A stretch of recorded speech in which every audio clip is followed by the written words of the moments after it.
My name is Joey, and welcome to Unhinged Catholicism.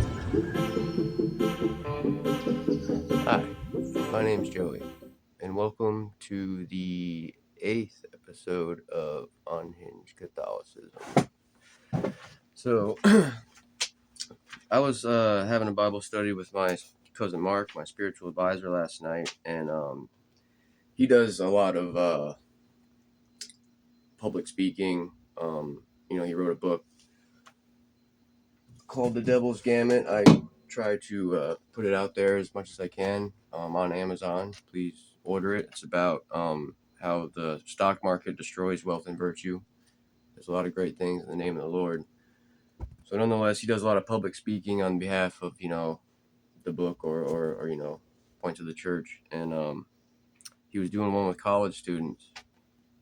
And he was talking about, first he asked the question, what is the point of life to these kids? And most of them said, happiness, which he then explained happiness is fleeting and the difference between happiness and joy. So he posed the question. He was like, if happiness is the goal or joy, who do you suppose was happier? Mother Teresa of Calcutta or Mark Cuban? And all the kids say Mother Teresa, obviously. Mark Cuban in all the photos always looks angry and this and that. And so he goes, okay. And he poses another question. He's like, all right, well, would you rather drive Mark Cuban's car or the mode of transportation that Mother Teresa uses? And of course, all the kids say Mark Cuban. Why not? And so he goes, okay. Would you rather have Mother Teresa's bank account or Mark Cuban's? And of course, everybody chooses Mark Cuban's. And then he goes, okay. Would you rather live where Mark Cuban lives or where Mother Teresa lives? And of course, everybody says Mark Cuban. Well, if happiness is the goal, why wouldn't you want to model after Mother Teresa and not, and instead of going for the one that's not happy?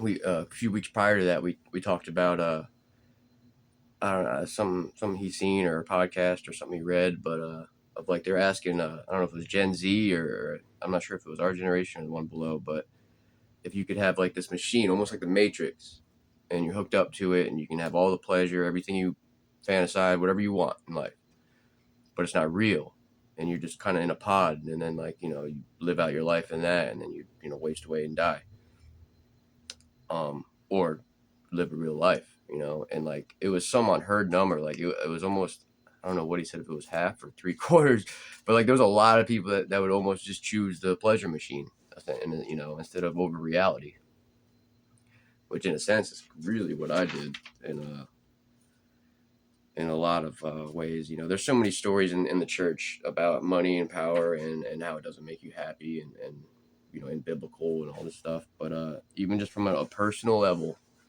I was an addict. A lot of people know that. And like I used to, on a daily basis, put these substances in my body and release, ungodly amounts of dopamine all the time. If I wasn't on feeling like I was on top of the world, I didn't want nothing to do with anything.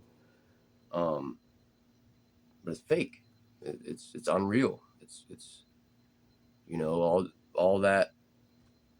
All I have to show for it is like pain and regrets in some areas and just uncomfortability and building my foundation in my 30s.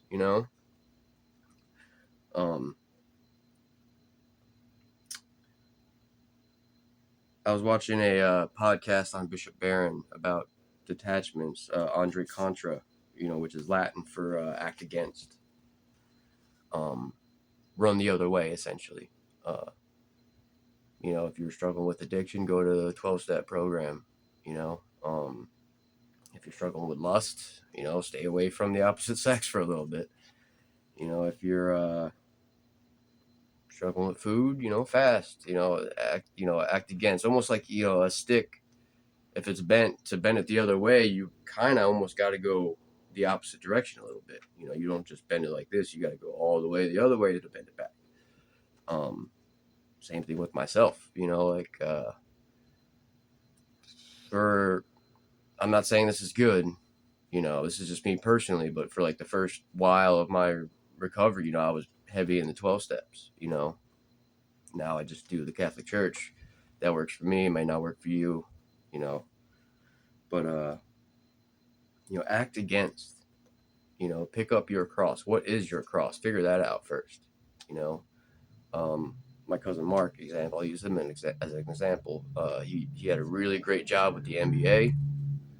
You know, he made really good money. You know, there was a lot of perks that came with this job, and you know, obviously he had the faith. You know, he was just starting to come into the faith, and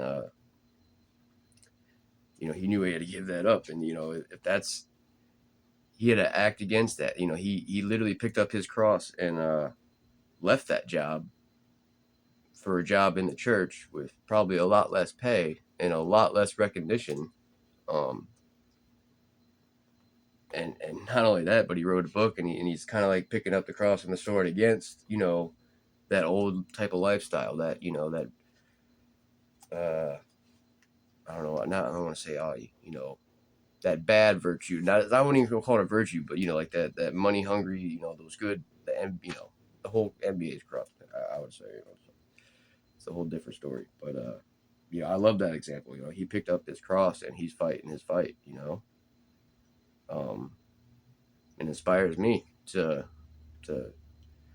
want to get back into doing something, you know, with fellow addicts instead of, you know, starting to shy away from all that like I have been. But oh, one more thing. All right. So memento mori, remember your death.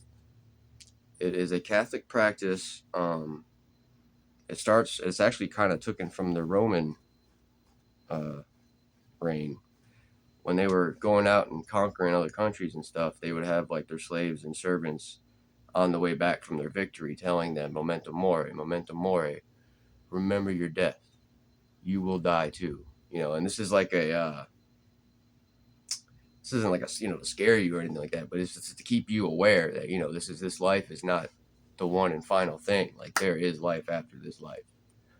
Um, I'm very certain of it. So, you know, it's not unhealthy to ponder your death. We in today's society, we kind of shy away from death. You know, like people back in the day, people would die in their homes with their family and stuff like that. Nowadays, people go to like, you know, these hospice type facilities and die away from the rest of us. You know, it's, you know, I know a lot of it's sanitary, but you know, a lot of it's our fear of death. You know, there's so much agnostic and atheism out there. You know, people don't want to think about that. You know, they think this life is it. This is it. It's all they got. Live it up, but it's not. What you do here does matter, though. Memento mori. Hope you guys have a good night.